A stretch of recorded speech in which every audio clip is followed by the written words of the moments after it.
Okay, so let us start then. Let us continue Indian Contract Act. Just I revise within 2 minutes. First of all, tell me last lecture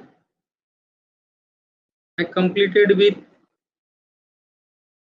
section 41, 42, 43 joint प्रोमिसर्स याद है ना, अलग अलग rules कैसे हम start करें.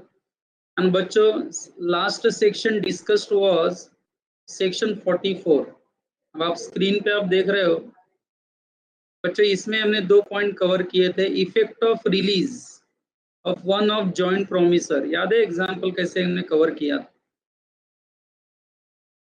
कि अगर प्रोमिसी किसी one of the joint promisor को रिलीज करता है from liability, that doesn't mean उसने रिमेनिंग जॉइंट प्रोमिसर्स को भी डिस्चार्ज किया. That is the first point. And second, promisee ने जिस जॉइंट प्रोमिसर को डिस्चार्ज किया, दैट जॉइंट प्रोमिसर की रिस्पॉन्सिबिलिटी रिमेनिंग जॉइंट प्रोमिसर्स की तरफ होगी कि नहीं होगी, डिस्कस किया था हमने. प्रोमिसी ने डिस्चार्ज किया, दैट मीन्स बाकी 2 जॉइंट प्रोमिसर्स भी उसको छोड़ देंगे ऐसा नहीं है. Remaining joint promisors will ask that person to contribute. Yes or no? We have discussed that point. Section 44 एक अलग ही पॉइंट था बच्चों. तो मैं चाहूंगा इसके रिवीजन के लिए आपका ये जो एग्जाम्पल है वापस ABC, जरा उसको पढ़ो क्या लिखा है. एक बार एग्जाम्पल पढ़ो तो मुझे लग रहा है कि रिकॉल हो जाएगा.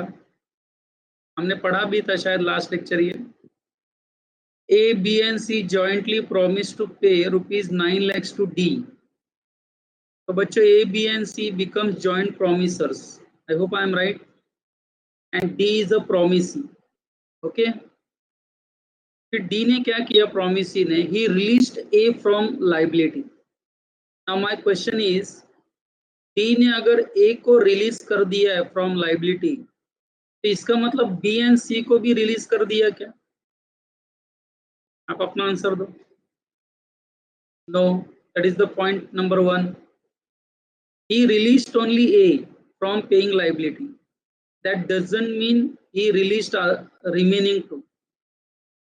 Okay, लिखा भी देखो. In this case, the release of A does not discharge B and C from their liability. इसका मतलब B and C भी discharge हो गए उनकी liability से, ऐसा नहीं है. That is the first point given by section 44. I hope you remember this. Okay, and then again what is written here, they remain liable to pay entire amount. Can you type who remain liable to pay entire amount? Entire, total, मतलब who are they who are liable to pay entire amount? B and C. Very good, क्या बात है. B and C, they still remain liable to pay not only their share but the entire amount of rupees 9 lakh to D.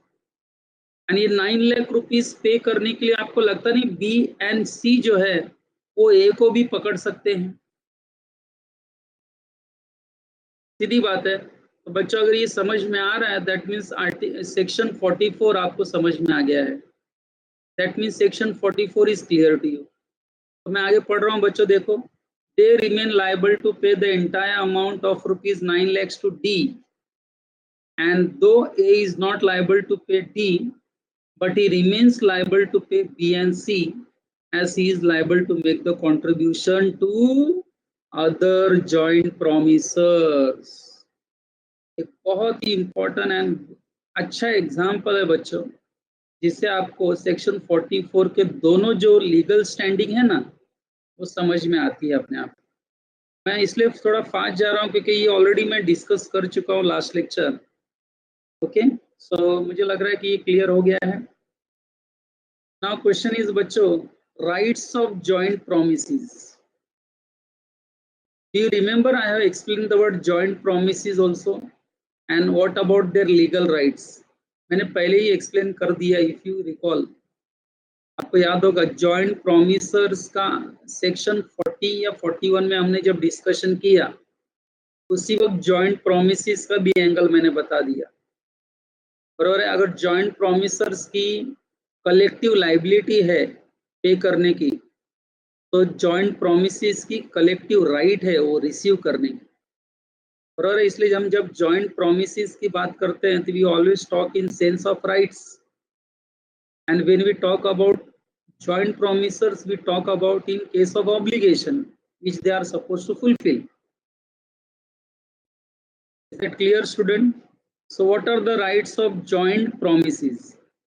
तो बच्चों ये भी मैंने एक example देके बताया था कि अगर joint promises, एक से ज्यादा promises, बराबर है, that is called joint promises.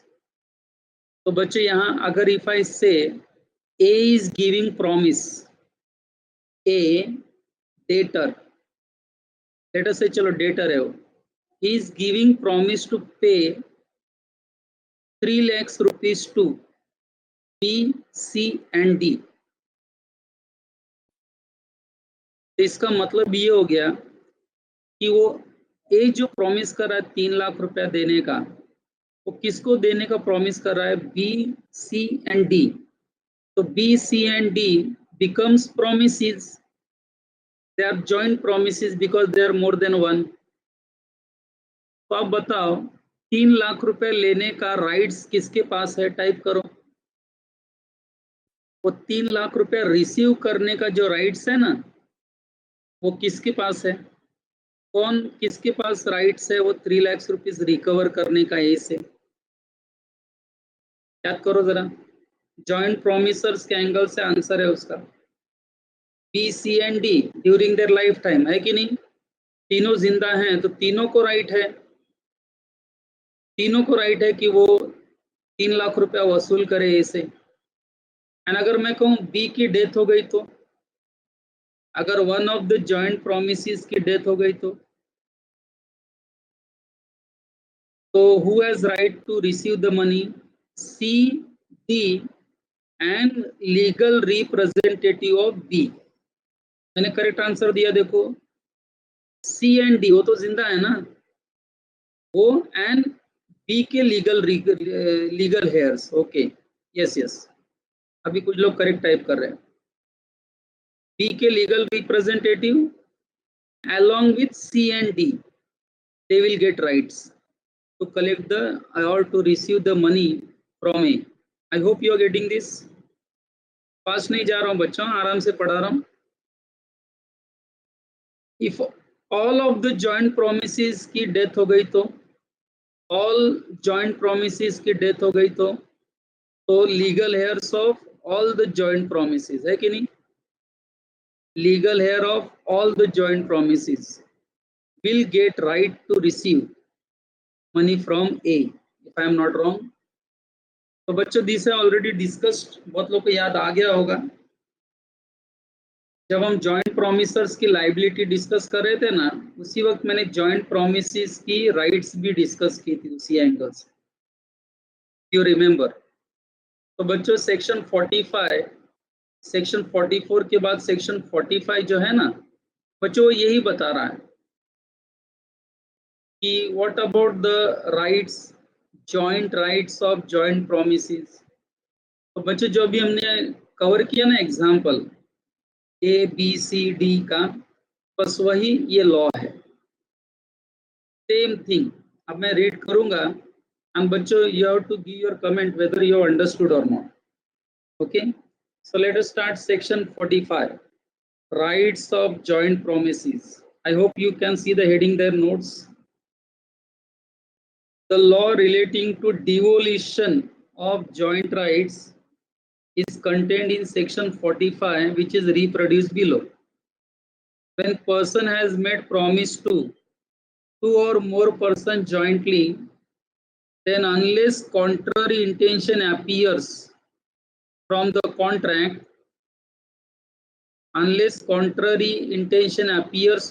contract, the right to claim performance यानी right to receive money rest as between him and them. Him मतलब कौन? Joint sorry promisor, and them मतलब कौन? Joint promises.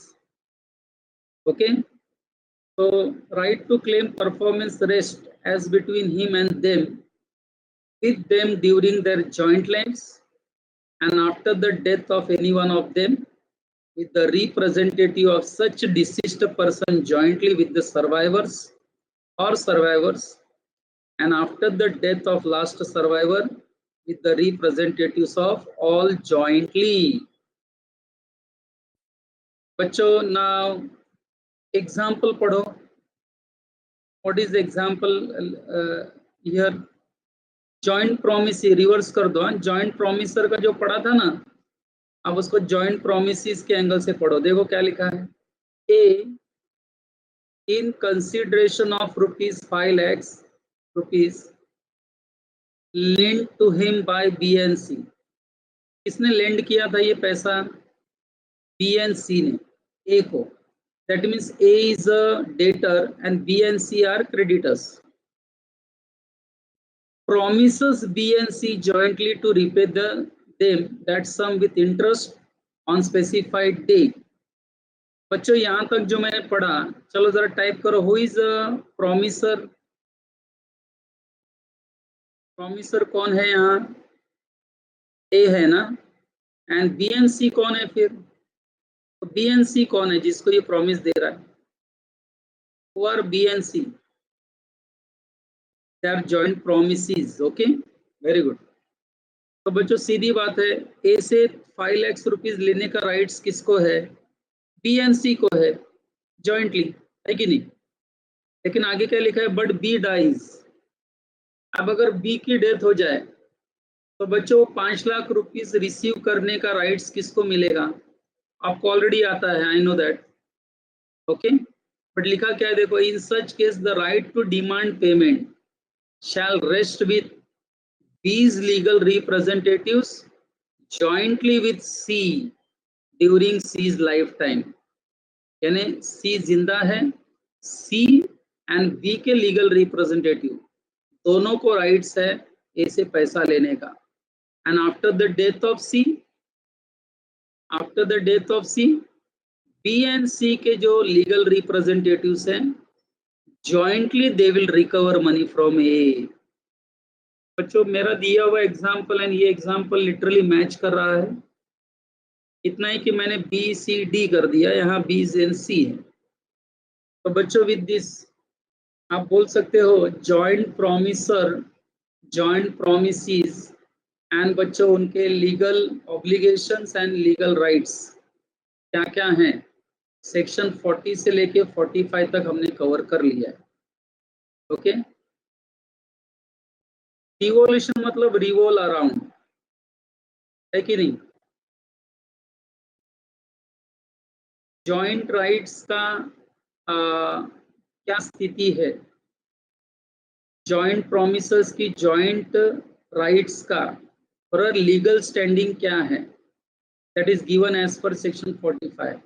That is what we say devolution. Devolution मतलब एक प्रकार से बच्चों राइट्स का इस्तेमाल वो कैसे कर सकते हैं, that is called devolution. Okay, now बच्चों after this let us start now. आवाज आ रही है ना बच्चों मेरी? Now section 46.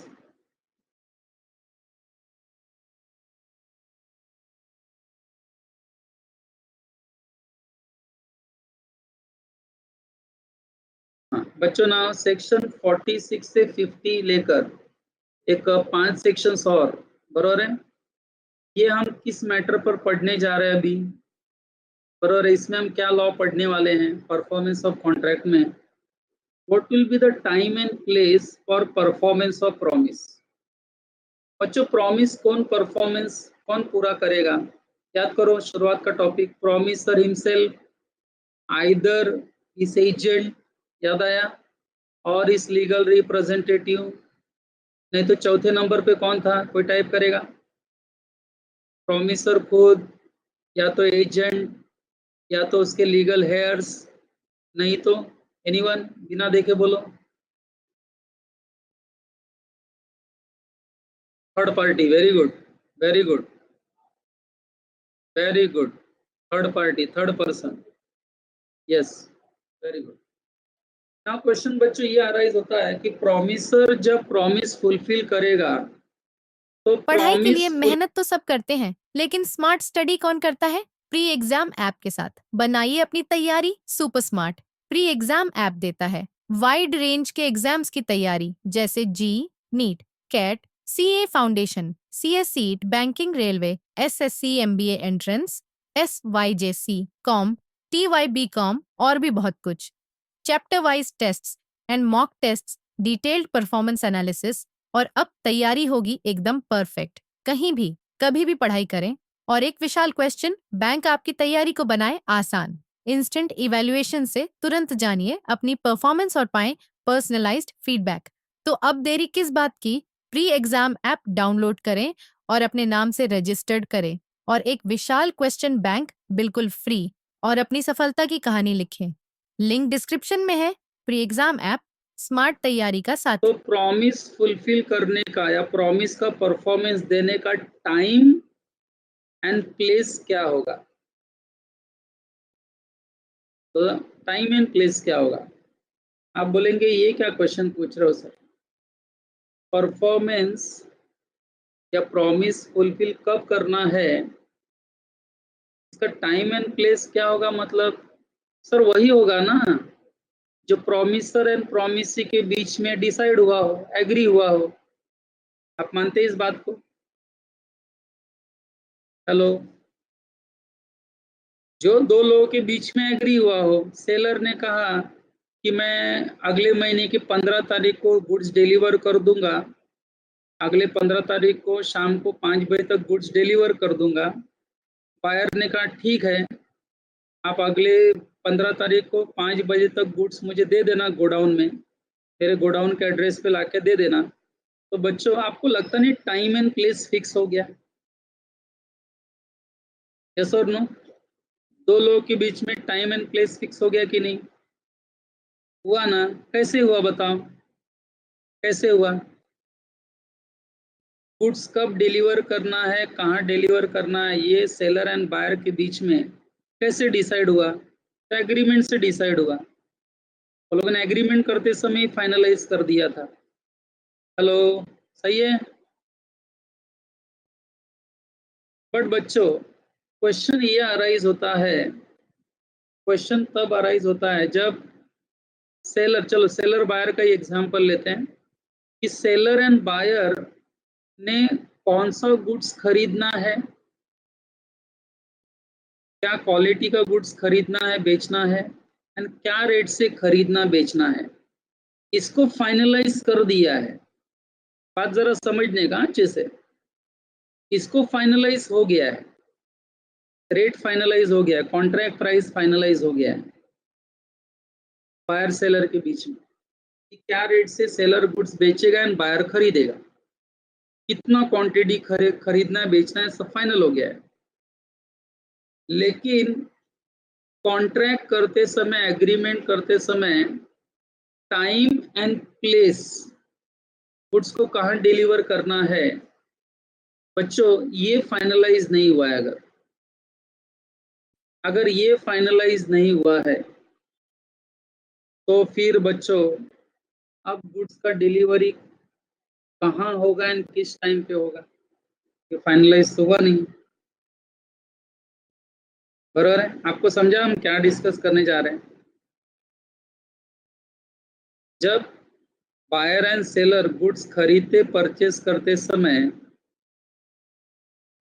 Time and place के बारे में कोई जिक्र ना करे, एंड आगे चल के जब परफॉर्मेंस का टाइम आ जाए तो सेलर कौन से दिन किस टाइम पर गुड्स लेके आएगा,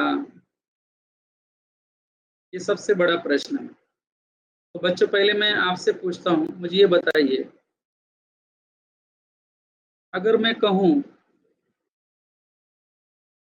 कि चलो मान लो डेट फाइनलाइज हो गया है,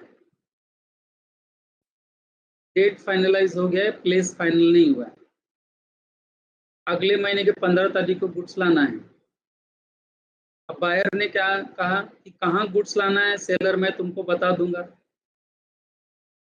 तो आप बताओ अगले 15 तारीख को किसकी लाइबिलिटी है वो बताने का प्लेस टाइप करो।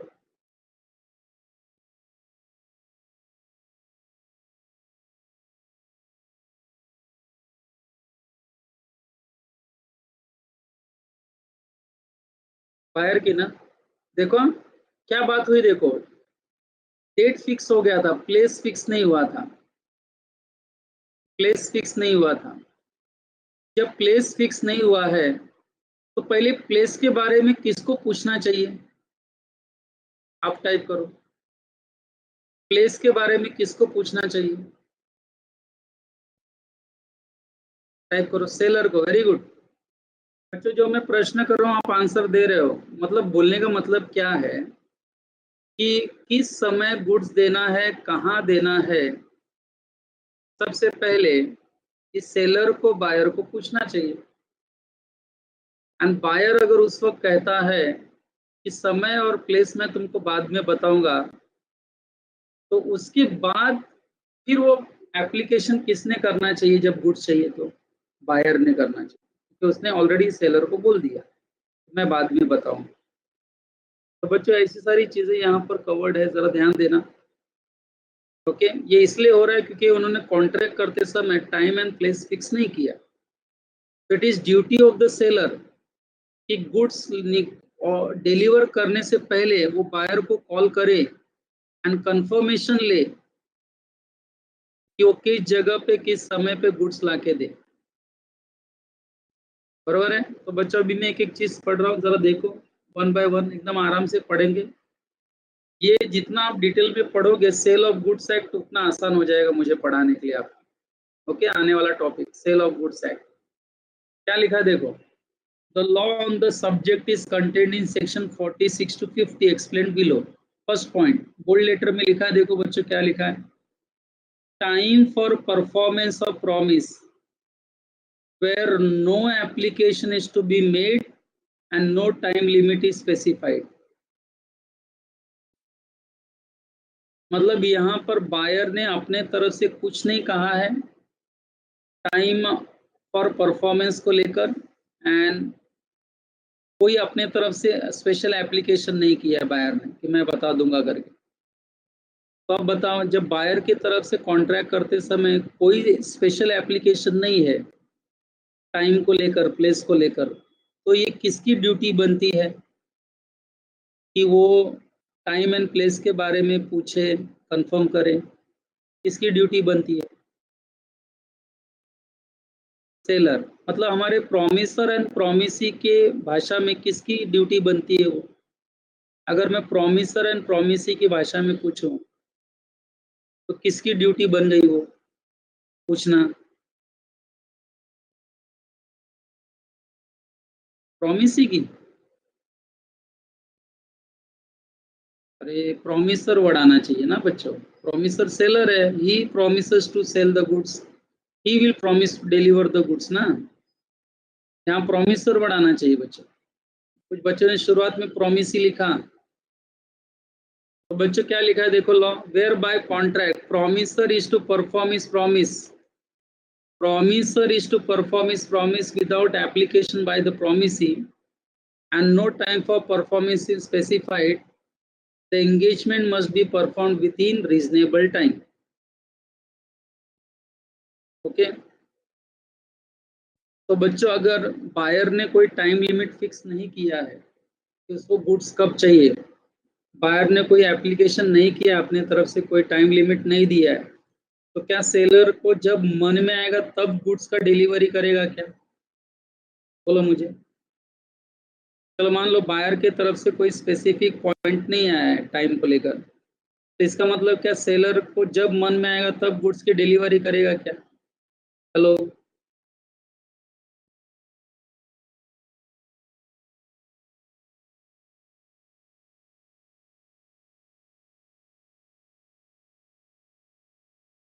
यस, नहीं ना, इसका मतलब कहीं ना कहीं बच्चों उन लोगों को भी क्या करना पड़ेगा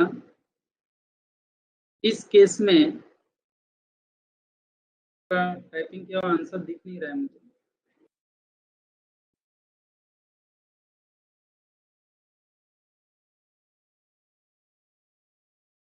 1 मिनट, आवाज आ रही है मेरी?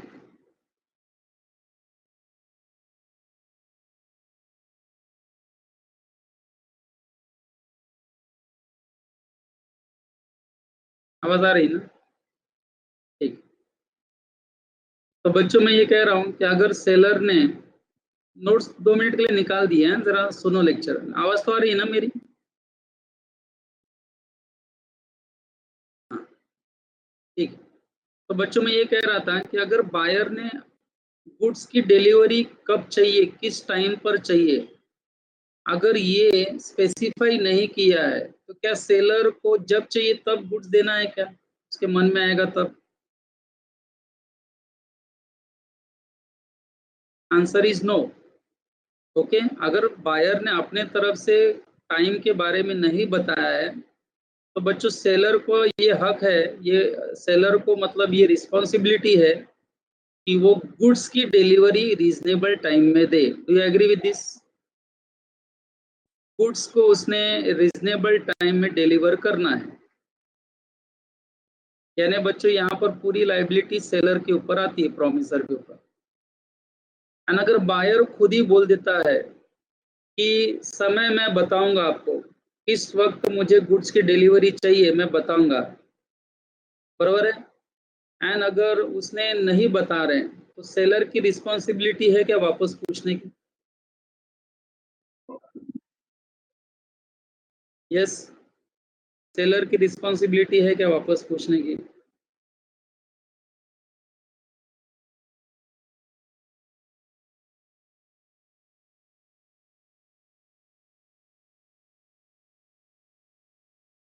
नहीं, यस और नो, उसकी रिस्पॉन्सिबिलिटी नहीं बनेगी बच्चों। उसकी क्यों रिस्पॉन्सिबिलिटी बनेगी? अब वो बोलेगा ना बायर को, आपने ही बोला ना मैं टाइम बताऊंगा आपको, अब आपको बताना है टाइम। जब मैंने आपसे पूछा था कि किस टाइम पे मैं गुड्स लेके आऊं, कब लेके आऊं, आपने कहा मैं बताऊंगा। तो now it is duty of the buyer, I repeat, now it is duty of the buyer to apply कि उसको गुड्स कहाँ लेने हैं। तो जरा अभी नोट्स पे ध्यान दो। Point number 1, whereby contract promisor is to perform his promise without application by the promisee and no time for performance is specified. The engagement must be performed within reasonable time. Seller को with in reasonable time वो performance देनी पड़ेगी।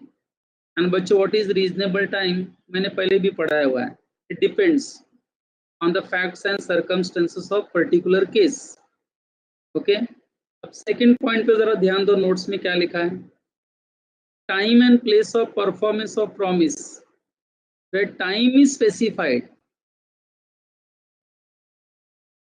where time is specified and no application to be made, and no application to be made। इसमें क्या लिखा है देखो, when promise is to be performed on certain day and promiser has undertaken to perform it without application by the promise, the promiser may perform it at any time during usual hours of business। Underline usual hours of business। normally usual hours of business हम बच्चों सुबह 10 से लेके शाम को 5 बजे तक बोलते हैं। on such a day and at the place at which promises ought to be performed। Okay बच्चे, इसमें क्या समझा, किसी को पता है क्या समझा? मान लो डे फिक्स हो गया है, एग्जांपल देखो, मान लो डे फिक्स हो गया है कि सेलर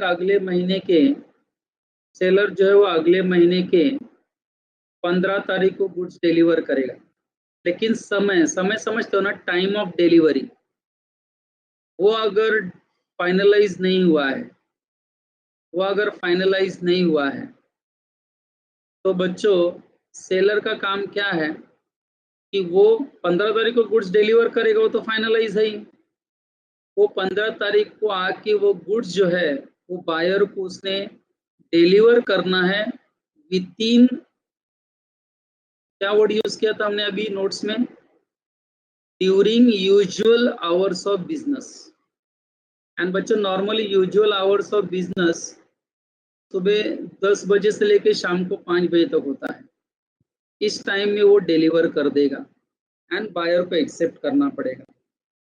गेटिंग दैट? क्योंकि उसने यूजुअल आवर्स ऑफ बिजनेस में लाके आपको गुड्स दिया है। दिन फाइनल हो गया था, डे फाइनल हो गया था, टाइम फाइनल नहीं था। तो बच्चों ऐसे केस में बच्चों seller usual hours of business में गुड्स की डिलीवरी कर सकता है। लेकिन अगर बायर ने पहले ही एप्लीकेशन कर दिया हो कि मुझे रात को 9 बजे के बाद गुड्स लाके डिलीवर करो क्योंकि ट्रैफिक कम रहता है मेरे गोडाउन के पास, तो अब आंसर दो क्या होना चाहिए? अब आंसर दो क्या होना चाहिए?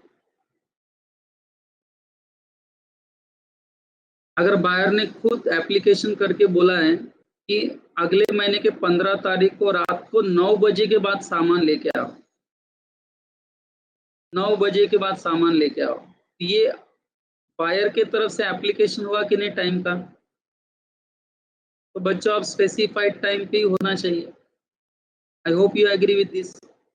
स्पेसिफाइड टाइम पर होना चाहिए क्योंकि पहले से ही डिसाइडेड था टाइम। लेकिन बच्चों दिन डिसाइडेड है, टाइम डिसाइडेड नहीं था, तो सेलर कब जाके गुड्स डिलीवर कर सकता है? टाइप करो, कब जाके टाइप कर सकता है? तो अभी 2 बार पढ़ाया मैंने उसे, क्या था वर्ड वो? सेलर डे फिक्स है लेकिन टाइम फिक्स नहीं है, तो गुड्स डिलीवर कर सकता है usual hours of business, usual hours of business. Are you getting this? Usual hours of business normally 10 to 5 ऐसा बोलते हैं जनरली। Office hours, yes Bhavika you can use this word, during office hours. Okay, business hours, usual business hours, Chetna ने भी सही लिखा है। Okay तो आई थिंक मैं क्या एक्सप्लेन करने की कोशिश कर रहा हूँ। पहली बात तो बच्चों, अगर सेलर एंड बायर के बीच में गुड्स की डिलीवरी को लेकर अगर डे फिक्स नहीं है तो इसका मतलब सेलर 2 साल के बाद गुड्स डिलीवर करेगा ऐसा नहीं है, उसे रीजनेबल टाइम में गुड्स डिलीवर करना है। दूसरा रूल था कि डे फिक्स हो गया लेकिन समय फिक्स नहीं हुआ है, तो ऐसे केस में सेलर को चाहिए कि वो यूजुअल आवर्स ऑफ बिजनेस में लाके गुड्स डिलीवर करे। बच्चा आप समझ गए ना हम क्या क्या रूल पढ़ रहे हैं अभी एक एक? बराबर है, मैंने कहा थोड़ा कॉम्प्लिकेटेड है शुरुआत में, बट 1-2 बार सुन लोगे तो बच्चों इजी लगेगा ये आप। तो एक काम करते हैं, मैं अजम्पशन कर रहा हूँ कि सेक्शन 47 क्लियर है आपको। अब एक एग्जाम्पल लिखा है, देखो बच्चों पॉइंट नंबर 2 में एग्जाम्पल जो हमने पढ़ा नहीं, क्या लिखा है देखो। If the delivery of goods is offered say after sunset, the promisee may refuse to accept the delivery। क्यों बच्चों आफ्टर सनसेट गुड्स डिलीवर किया तो बायर रिफ्यूज कर सकता है? टाइप करो,